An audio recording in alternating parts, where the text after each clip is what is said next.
BBS third year तथा MBS third semester अंतर्गत taxation सब्जेक्टको भ्यालु एडेड ट्याक्स च्याप्टरमा छौँ हामी र यस च्याप्टरमा मैले भ्यालु एडेड ट्याक्स क्याल्कुलेसन गर्नेसँग सम्बन्धित प्रब्लमहरू सल्युसन गरिसकेको छु।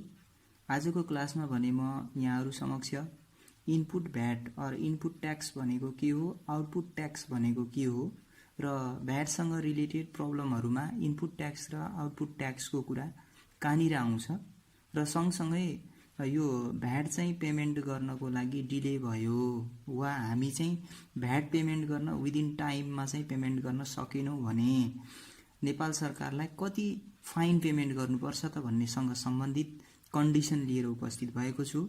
सबभन्दा सुरुमा त हामी के कुरा क्लियर हौं भने इनपुट भ्याट भनेको के हो र आउटपुट भ्याट भनेको के हो त्यो हामी जान्न जरुरी छ। फर्स्टमा हामी जाउँ इनपुट भ्याट। अब यो इनपुट भ्याट भन्ने बित्तिकै हामी VAT paid on all inputs जति पनि हामीलाई चाहिने जुन इनपुट्सहरु हुन्छ ती इनपुट्सहरुमा तिरिएको भ्याटको रकम त्यसलाई हामी चाहिँ के भन्छौं भने इनपुट भ्याट भन्छौं। त्यही भएर amount of VAT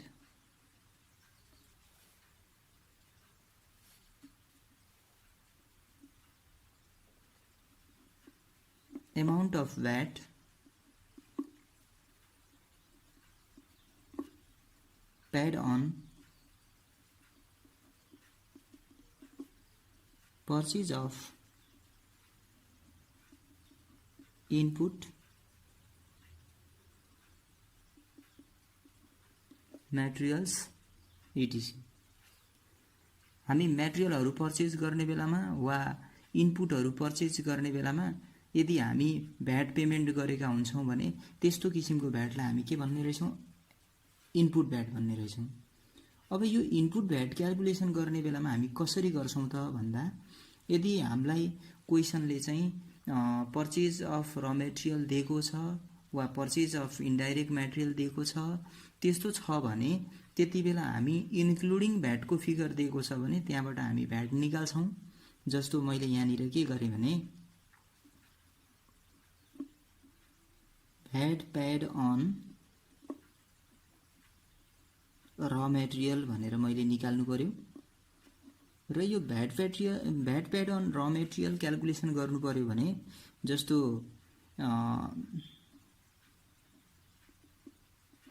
value of र मटेरियल और पर्चेज प्राइस अफ र material including VAT.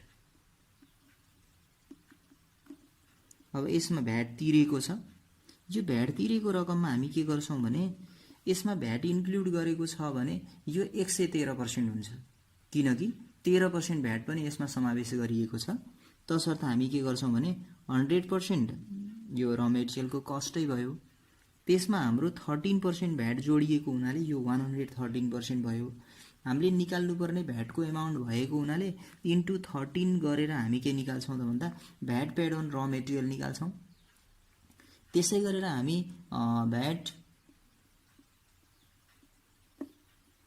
Paid on indirect material यो इनपुट भ्याट भन्ने बित्तिकै हामीले केलाई बुझ्नु पर्यो भने यदि भ्याट तिरिएको छ भने मात्रै त्यो अवस्थामा यसरी हामी इनपुट भ्याट भनेर निकाल्न सक्छौं। र यो भनेको चाहिँ के हो त भन्दा इन्डाइरेक्ट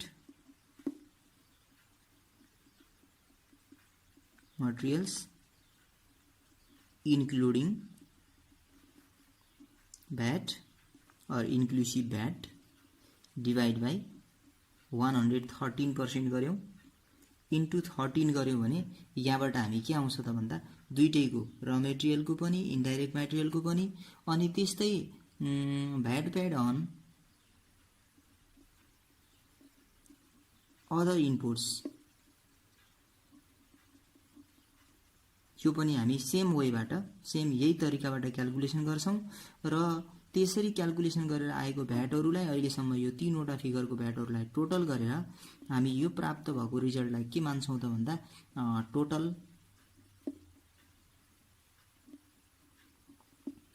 इनपुट भ्याट मानिन्छ।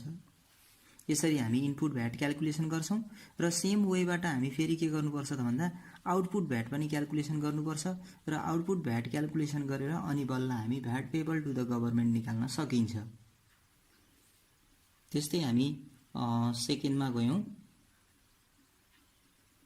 आउटपुट भ्याट, यो आउटपुट भ्याट भनेको के हो त भन्दा हाम्रो फिनिश गुड्स अर्थात् जुन हामी प्रोडक्सन गरिसकेको कम्प्लिट प्रोडक्सन भइसकेको वस्तुलाई हामी सोल्ड गर्नुपर्ने हुन्छ र उक्त सोल्डबाट कुनै पनि गुड्स एन्ड सर्भिसेसलाई सोल्ड गरेर त्यसरी वस्तु बिक्री गर्ने बेलामा कस्टमर्सहरूबाट कलेक्सन गरिएको भ्याटलाई हामी के भन्छौं त भन्दा आउटपुट भ्याट भन्छौं। तसर्थ यहाँनिर मैले के लेखेँ भने अमाउन्ट अफ भ्याट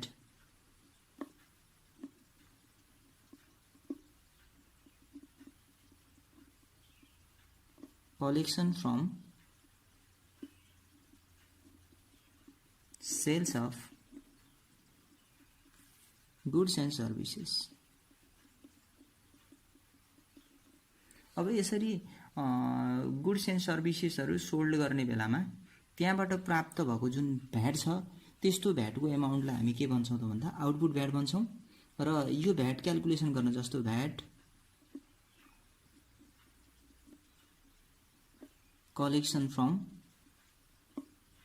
सेल्स, सेल्सबाट भ्याट क्याल्कुलेसन गर्नु पर्यो अर्थात् कलेक्सन गरेको भ्याटको रकम निकाल्नु पर्यो। यो निकाल्दा सेल्स इन्क्लुडिङ भ्याटको फिगर लिन्छौं अनि यो सेल्स इन्क्लुडिङ भ्याट मा 113% ले डिवाइड गरेर अनि 13 ले मल्टिप्लाई गर्यो भने के आउँछ त भन्दा यो भ्याटको एमाउन्ट आउँछ। त्यस्तै हामीसँग अन्य सर्भिस फीहरु पनि छन् भने VAT collection from other revenue. अब अदर रेभिन्यूबाट कलेक्सन गरेको जस्तो रेभिन्यू इन्क्लुडिङ भ्याट अनि डिवाइड बाइ 113% इन्टु 13 गर्यो भने यहाँबाट के आउँछ त भन्दा यो के अरे VAT collection from sales other रेभिन्यूहरु आउँछ र यो फिगर हाम्रो टोटल गरेर आएको रिजल्टलाई हामी के भन्छौं त भन्दा टोटल आउटपुट भ्याट भन्छौं। र यसरी हामी इनपुट भ्याट र आउटपुट भ्याट क्याल्कुलेसन गरिसकेपछि हैन यो इनपुट भ्याट र आउटपुट भ्याट क्याल्कुलेसन गरिसकेपछि अब यसको डिफरेन्सेसको आधारमा हामी के निकाल्छौं त भन्दा VAT payable to the government निकाल्छौं। त्यसपछि हामी लगतै VAT payable to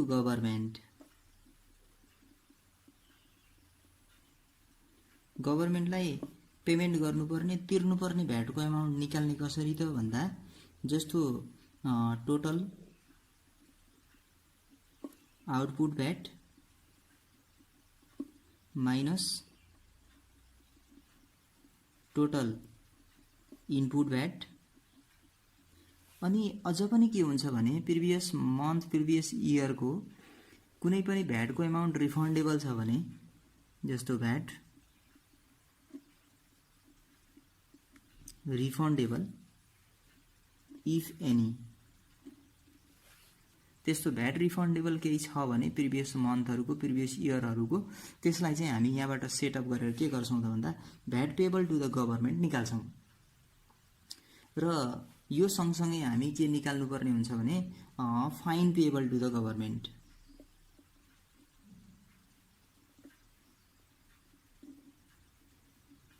find payable to the government.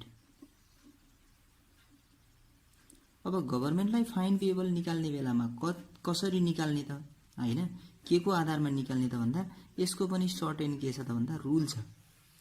त्यो रुलको आधारमा हामी के गर्छौं त भन्दा फाइन पेबल चार्ज गर्छौं, कति गभर्नमेन्टले फाइन चार्ज गर्छ त भन्ने कुरा निकाल्छौं।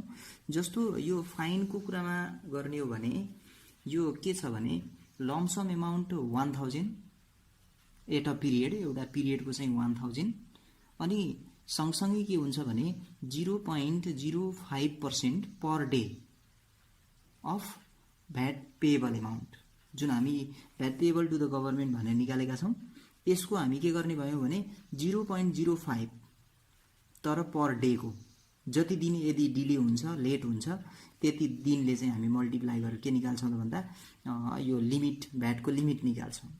तसर्थ मैले यहाँनिर के गरेँ भने 0.05%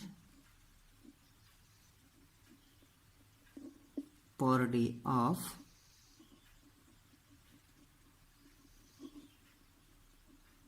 भ्याट पेएबल, यो हामी 0.05% चार्ज गर्छौँ हैन, अनि or lump sum amount flat amount भनौँ ₹1000।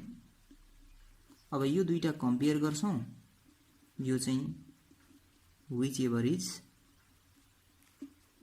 हायर, यो दुईटा मध्ये जुन बढी हुन्छ त्यो चाहिँ गभर्नमेन्टलाई भ्याट के अरे फाइन पेमेन्ट गर्नुपर्ने हुन्छ। र यसरी फाइन पेमेन्ट गर्ने बेलामा एउटा सानो नोट्स पनि सँगसँगै लेख्नुपर्ने हुन्छ, त्यसलाई पनि हामी यहाँनिर उल्लेख गरौँ।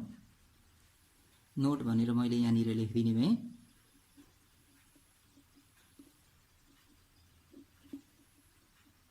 If any taxpayer fail to pay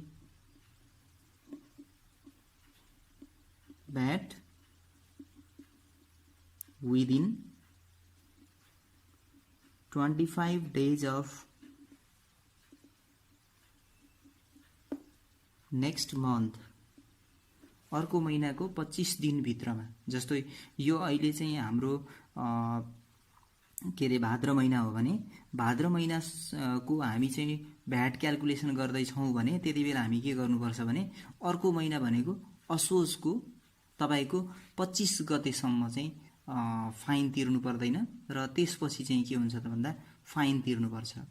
अब नेक्स्ट मन्थ द